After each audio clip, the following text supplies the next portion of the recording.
ಸವಿತಾ ಸಮಾಜದ ಸರ್ಕಾರಿ ಹಾಗೂ ಅರೆ ಸರ್ಕಾರಿ ನೌಕರರ ಸಂಘದಿಂದ ಸವಿತಾ ಸಮಾಜದ ಎಸ್ಎಸ್ಎಲ್ಸಿ, ಪಿಯುಸಿ ವಿವಿಧ ಪದವಿ ಪರೀಕ್ಷೆಯಲ್ಲಿ ಉತ್ತಮ ಅಂಕ ಪಡೆದ ವಿದ್ಯಾರ್ಥಿಗಳಿಗೆ ಪ್ರತಿಭಾ ಪುರಸ್ಕಾರ ನೀಡಿ ಪ್ರೋತ್ಸಾಹಿಸಲಾಯಿತು.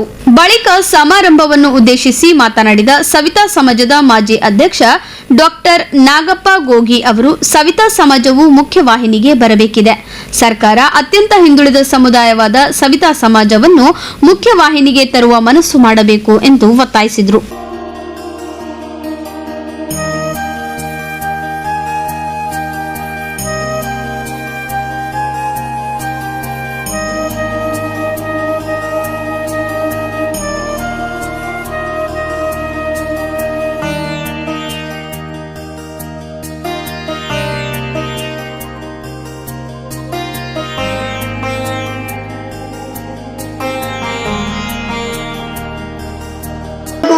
ಅದ್ಭುತ ಒಂದು ವಿನೂತನ ಸರ್ಕಾರಿ ನೌಕರ ಸಂಘದ ಕಾರ್ಯಕ್ರಮ.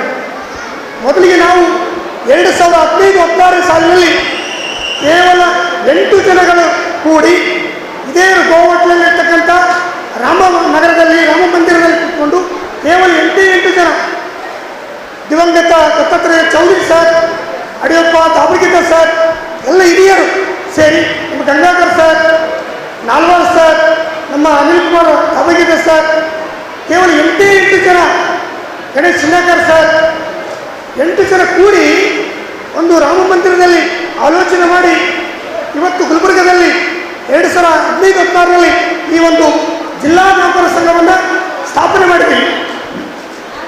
ಇವತ್ತಿಗೆ 9 ವರ್ಷ ಕಳೆದು ಇವತ್ತು ನಾವೆಲ್ಲ ಮಾಡ್ತಿರೋದು 9ನೇ ವರ್ಷದ ವಾರ್ಷಿಕೋತ್ಸವ ಮತ್ತು ಪ್ರತಿಭಾ ಪುರಸ್ಕಾರ ಕಾರ್ಯಕ್ರಮ. ನೋಡ್ರಿ, ದಿನಗಳು ಎಲ್ಲಿ ಹೋಗಿ ಗೊತ್ತಾಗಲಿಲ್ಲ. 8 ಜನ ಸೇರಿದ್ದು ಇವತ್ತು 180 ಸದಸ್ಯರನ್ನ ಒಳಗೊಂಡಂತ ಈ ಒಂದು ನೌಕರ ಸಂಘವಾಗಿದೆ. ಬರೀ ಕೇವಲ 8 ಜನ ಸೇರಿ ಇವತ್ತು 180 ಜನ ನೌಕರರು ಇವತ್ತು ಇದ್ದಾರೆ. ಇವತ್ತು ಈ ಒಂದು 15-16ರಲ್ಲಿ ಪ್ರಾರಂಭವಾದಂಥ ನೌಕರ ಸಂಘ, ಇದರ ಉದ್ದೇಶ ಏನಿತ್ತು, ಪ್ರತಿಭಾ ಪುರಸ್ಕಾರದ ಉದ್ದೇಶ ಏನಿದೆ? ಭಾಳ ಜನ ಕೇಳಿದ್ರು, ಸರ್ ಏನು ಮಾಡ್ತೀರಿ ನೀವು ಪ್ರತಿ ವರ್ಷ ನೌಕರ ಸಂಘದಿಂದ? ಪ್ರತಿ ವರ್ಷ ಒಂದು ಸಲ ಮಾತ್ರ ನಾವು ಮಾಡ್ತೀವಿ ನೌಕರ ಸಂಘವನ್ನು. ನೌಕರ ಸಂಘ ವತಿಯಿಂದ ಪ್ರತಿಭಾ ಪುರಸ್ಕಾರ ಎದಕ್ಕೆ ಮಾಡ್ತೀರಿ ಅಂತೇಳಿ ಪ್ರಶ್ನೆ ಮಾಡಿದ್ರು. ಗೋಗಿ ಸರ್ ಅವರೇ, ಎದಕ್ಕೆ ಮಾಡ್ತೀರಿ? ಆ ಟೈಮಲ್ಲಿ ನನ್ನನ್ನೇ ಮೊದಲ ಅಧ್ಯಕ್ಷನಾಗಿ ಮಾಡಿದರು. ಅವಾಗ ಸಾಕಷ್ಟು ನನಗೆ ಎದುರು ಬಂತು, ಸರ್ ನೀವು ಪ್ರತಿ ವರ್ಷ ಪ್ರತಿಭಾ ಪುರಸ್ಕಾರ ಯಾಕೆ ಅಂದ್ಕೊಳ್ತೀರಿ? ಅದರ ಉದ್ದೇಶ ಏನು, ಗುರಿ ಏನು ಅಂದಾಗ, ನಾವು ಪ್ರಥಮವಾಗಿ 2015-16 ಸಾಲಿನಲ್ಲಿ ರಾಜ್ಯ ಮಟ್ಟದ ಪ್ರತಿಭಾ ಪುರಸ್ಕಾರ ಮಾಡಿ ದಾಖಲೆಯನ್ನು ಮಾಡಿದ್ದೇವೆ. ಎಸ್, ರಾಜ್ಯದಲ್ಲಿ ಗುರುತಿಸಲಾದಂಥ ಒಂದು ಹುಡುಗಿಯನ್ನು ನಮ್ಮ ಕಲಬುರಗಿ ಜಿಲ್ಲೆ ಆ ಟೈಮ್ನಲ್ಲಿ ಗುರುತಿಸಿತು. ರಾಜ್ಯದವರು ಕೂಡ ಅವರು ಬೆಳಗಾದರು. ಯಾಕಂದರೆ ಇವತ್ತು ರಾಜ್ಯದಲ್ಲಿ ಸರ್ಕಾರಿ ನೌಕರ ಸಂಘಗಳಿವೆ, ಅವು ಹೆಸರಿಗೆ ಮಾತ್ರ ಇವೆ.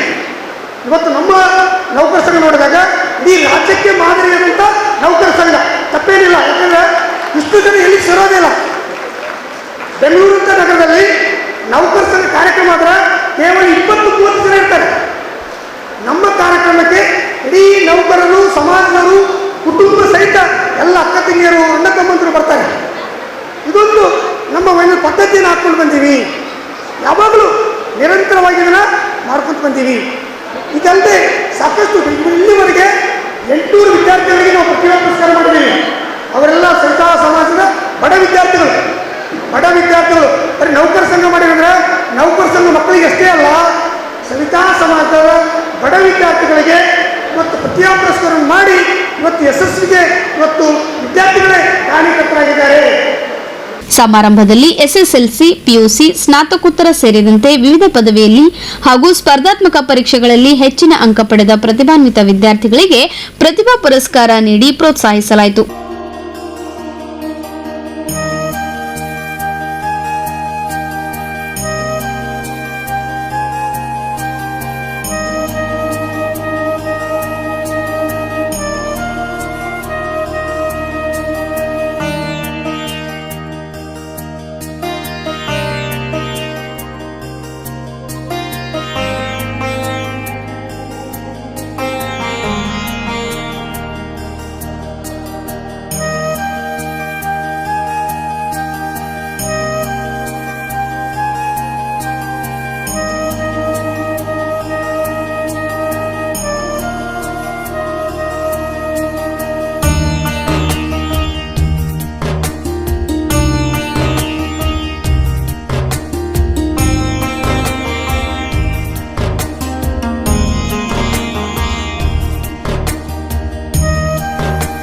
ಕಾರ್ಯಕ್ರಮದಲ್ಲಿ ಜಿಲ್ಲಾ ಕೇಂದ್ರ ಗ್ರಂಥಾಲಯದ ಉಪನಿರ್ದೇಶಕರಾದ ಅಜಯ್ ಕುಮಾರ್ ದಾಮರಗಿದ್ದ, ಕರ್ನಾಟಕ ಕಾರ್ಯನಿರತ ಪತ್ರಕರ್ತರ ಸಂಘದ ರಾಜ್ಯ ಉಪಾಧ್ಯಕ್ಷ ಭವಾನಿ ಸಿಂಗ್ ಠಾಕೂರ್, ಸವಿತಾ ಸಮಾಜದ ಜಿಲ್ಲಾಧ್ಯಕ್ಷ ಆನಂದ್ ವಾರಿಕ್, ಸಮುದಾಯದ ಮುಖಂಡರಾದ ಬಾಬುರಾವ್ ಹಕೀಂ, ರಾಜೇಂದ್ರ ಅಷ್ಟಗೀಕರ್, ಅಶೋಕ್ ಶಾಸ್ತ್ರಿ ಸೇರಿದಂತೆ ಸಮಾಜದ ಅನೇಕರು ಉಪಸ್ಥಿತರಿದ್ದರು.